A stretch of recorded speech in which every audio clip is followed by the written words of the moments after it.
We used to go on haunted hikes during my first year of college. A group of friends and I would drive about 30 minutes from campus to a forested area with trails that were rumored to be haunted. We never saw anything serious, just creepy noises, like something was following us, until one night in December. I remember the cold vividly. It was finals week, and we had gone back to find a waterfall we'd visited a week prior. That night, the moon was full, so visibility was surprisingly good. What happened next couldn't have been a trick of the light or imagination. My friend was ahead of us on the trail when he saw something emerge from the trees, just the upper torso of a shadow figure. It was completely black, featureless. Then, another shadow figure stepped out of that one and moved up the trail, crashing through the brush.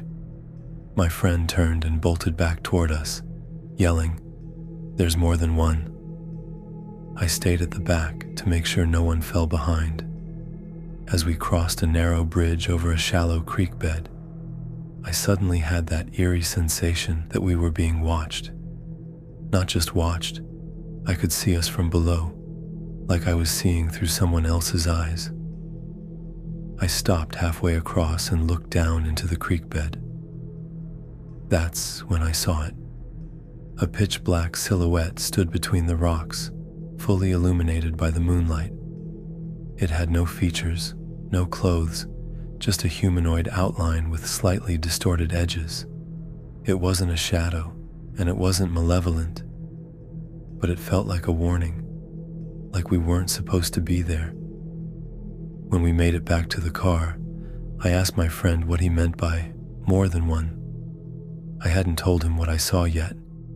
He said, "I was looking into the grove where I heard something, and this thing stepped out, just shoulders and a head. Then another one came out of it and went up the trail. That's when I ran." We had seen the same thing, separately. We walked the girls back to their dorms and spent the rest of the night trying to process what we just experienced. It was the only time we ever saw something out there, and I'll never forget it. I was maybe 5 or 6 the first time I saw them. Shadow people. If you've never seen one, consider yourself lucky. They're tall, skinny, completely black silhouettes.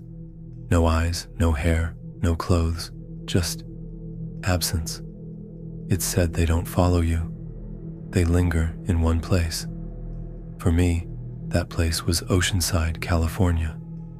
I saw them often, not just in my house, but around town. The most frequent visitor was the man at the end of the bed. I slept on the top bunk I shared with my sister. I'd turn my head at night and see him standing there. He was about 6 feet tall. They don't speak, but they do observe. And the moment they notice you noticing them, they vanish. I told myself they weren't harmful. Nothing strange ever happened. Animals didn't react to them. It was like they were shy. They'd flicker in and out of existence like a broken film reel. Once, when I was around 9 or 10, I looked directly at him. Eye contact, if they even had eyes. It left me speechless. Years later, I was driving and saw a woman in a brown coat walking. Then suddenly, she became a shadow person. It mimicked her steps, just for a moment, before disappearing. I only saw her turn the corner after. I've seen them probably 50 more times, mostly in California. When I moved to Idaho and then to Washington, they stopped. I haven't seen one since. I've had several paranormal experiences in my 27 years, but this one still unsettles me the most. A few years ago, my husband and I were having a stupid argument. I can't even remember what it was about. It was around 11 p.m., and our toddler had been asleep for hours.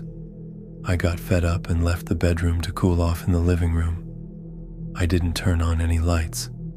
The only glow was from our bedroom TV, faintly lighting the hallway. I sat in the recliner in the far corner of the room, scrolling on my phone and waiting for my husband to come apologize. A few moments later, I saw someone walk out of the bedroom and stop in the hallway, just standing there, facing me. I assumed it was him, silently waiting for me to say something. I refused to look up, still being petty, but the silhouette was obvious. The TV's glow made it impossible to miss. Then the figure tilted its head all the way to the left, like it was studying me. My stomach dropped. Something was wrong. I looked up, and that's when I realized it wasn't my husband. It was a shadow. No face, no clothes, no features, just blackness. But I could feel it watching me. I panicked. I turned on my phone's flashlight, pointed it at the figure, and yelled, "What are you doing?" But the moment the light hit it, it vanished. Still feeling its presence, I sprinted through the hallway, past where it had been, and into the bedroom. My husband was there, lying on the bed with his phone, totally unaware. When I asked if he'd come out to the living room, he looked confused and said, "No? Why? Was someone out there with you?" It stopped being funny when I told him the story. I've had many paranormal encounters, but this one felt dark, different. I won't call it a demon. I hate slapping labels on the unknown, but I've never felt anything like it before, or since. I can't say for sure this wasn't a dream, but it felt incredibly real, and it's stayed with me ever since. I was about 6 years old, lying in bed under dim lamplight. The right side of my bed was against the wall, and the foot of the bed faced the hallway. The hallway itself was mostly shadow. I was just drifting off to sleep when I noticed a dark figure at the foot of my bed. It was adult-sized, completely black, with no distinct features. I interpreted it as wearing a hooded, flowy cloak, but it was vague, blobby, almost unreal. Despite how eerie it looked, I didn't feel afraid. The mood was oddly calm. It was like meeting a stranger who gave off serious, adult energy. I felt nervous, not scared. Then it spoke. It asked simple questions. "What's your name? How old are you?" I don't remember its voice, but I remember answering out loud, awkwardly squirming under my blanket. It didn't feel like a dream. It felt normal, like this was someone I should be polite to. The interaction was brief, maybe a minute. Then it simply turned and faded into the hallway shadows. That was it. Anyone else have memories like this from childhood?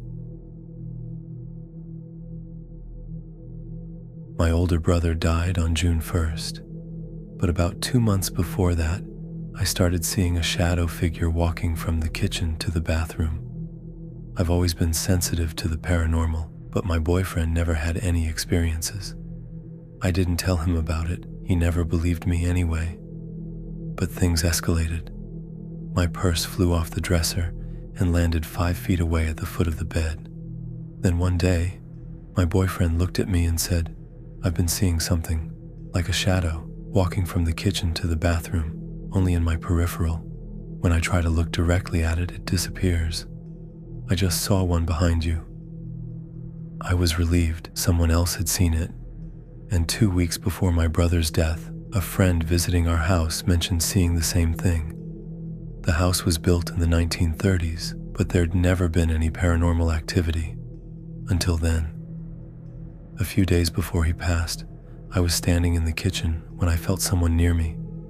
It was comforting, not scary. Then a male voice whispered my name in my right ear. I jumped and said, "I hate it when you do that," just out of reflex. But after my brother died, everything stopped. We had a deep connection. When I was 14, he caused an accident that killed a woman. I was over 1,000 miles away, but I just knew something was wrong. I started calling everyone. The next morning, I got the call. He wasn't expected to live. Another time, I dreamed he was lost in a forest, running but unable to escape. The next day, I started calling hospitals and police. I finally found him. He'd collapsed in a bathroom and had been lying there for 3 days. Internal bleeding. Dialysis saved him. So how did I always know? I hadn't spoken to him in 6 years before he died. But during those 2 months, I thought about him constantly. And then the shadows came. Were they a warning? A message? I still don't understand why the activity stopped the moment he passed.